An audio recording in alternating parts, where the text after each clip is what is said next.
Go ahead. Go ahead. Okay. So we're going to just check your toes here. You're going to put your toe out to the side, and I'm just going to show that it can move up and down. Okay. And now I want you to close your eyes. You tell me if it's down or up. Down. Now. Up. Okay. Here we go. Down. Okay. Up. All right. Very nicely. Okay. And so let me see. We have some other tests I'm going to do just for sensation. I'm going to kind of close your eyes, and you tell me.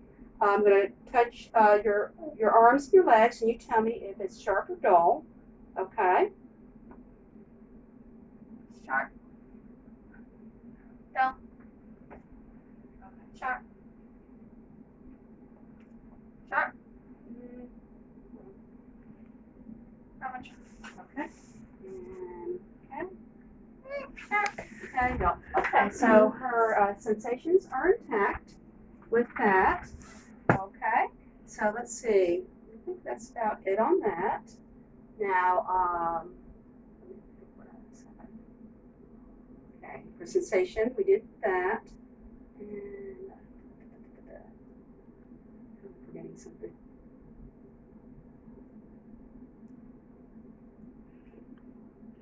That's what we're doing reflexes.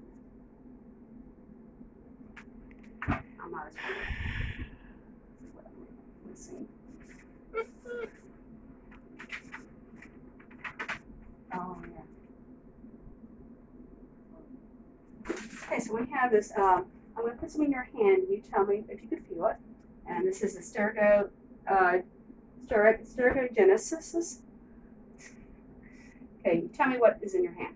Cotton ball. Okay, tell me what's in this hand. Pen. Okay, very nice. I'm going to put a number in your hand and try to draw it, and you tell me what it is. 6. Close 4. How about that? 1. Yes, okay. So that's intact. It's in one hand, the left, but maybe not in the right. And so that It's the graph. and there's the graphognosis, right? Okay, so next we're going to do our reflexes, right? All right, we can test our reflexes. And I got my hammer here. Let's see what we got here. All right, and I'm going to actually start, let's see, we can actually start here. And we can try her brachial reflex. Okay, ready? Okay, we'll try the other arm. Okay, that was positive for the brachial. We could do, it's called the brachioradialis. Have the arm just slightly tilted this way. And I'm just going to just tap here. Okay, we'll do the other arm. Okay. Okay. Now I'm going to do, what is your patellar reflex? Okay. All right. Here. And then we got your, what is called your Achilles reflex. Okay. All right. And here. Okay, so let me see. And then we have one more here that we're going to test, the biceps. Okay? Okay. Just have your arm out here. Okay. And you ready? This arm.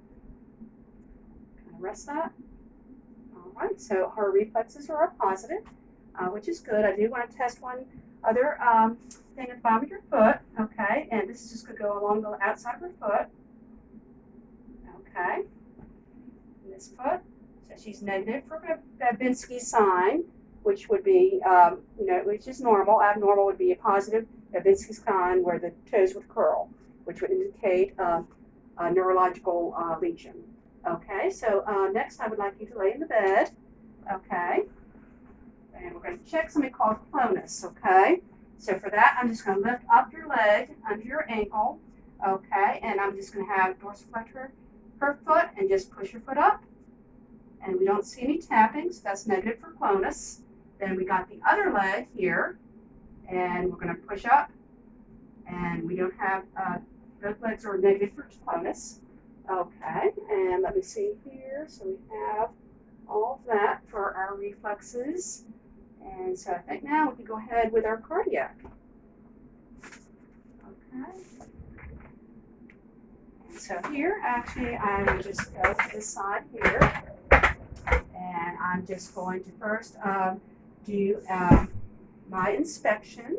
And so actually, I'm going to go ahead and just look here for her apical pulse by inspection. And I'm just kind of viewing here just to see if I see any pulsation, which I do not.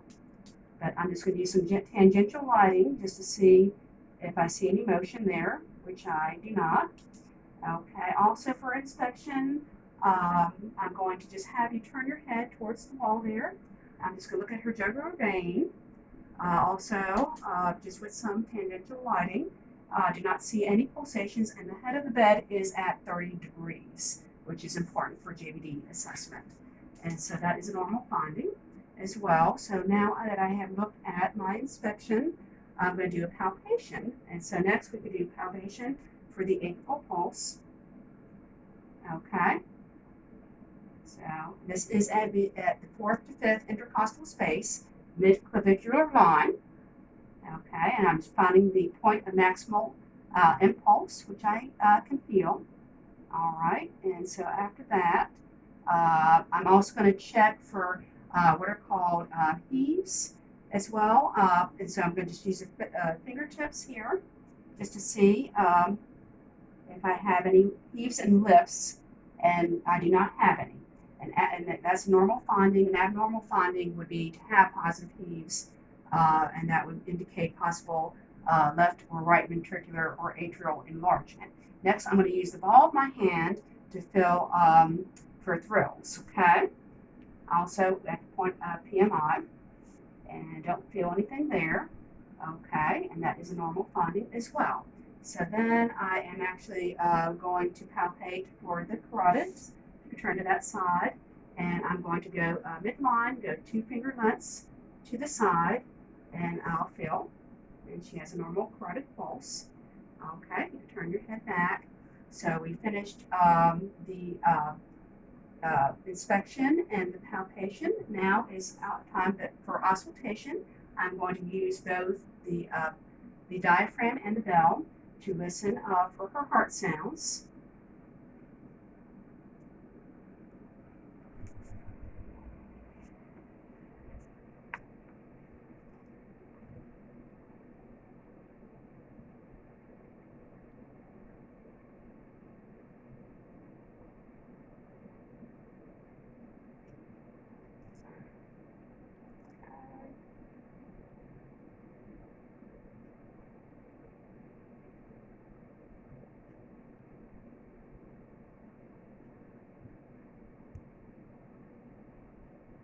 Okay, repeat with the bell.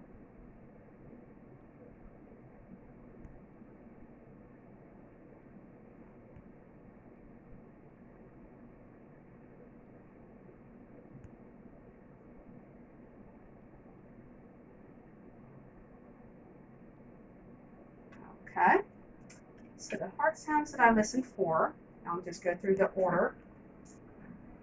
We have the aortic sound here, then the pulmonic, first pulmonic, second pulmonic, tricuspid, and we have the mitral. Okay, and the mitral valve, the mitral is at the point of the PMI or maximum impulse, and I was able to hear audible S1 and S2. S1 is the closure of the mitral valve, and that occurs at the beginning of systole. And also I heard S2, which is a closure of the aortic valve, which is end systole or beginning of diastole. And S2 at the apex, S1 at the apex was louder than S2. If I had not heard the mitral valve sound, or then I could actually have her lie to the left side, left lateral side, to listen for that.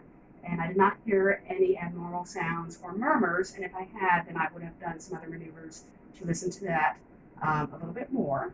So I did my auscultation. Next, I'm going to check your pulses, okay?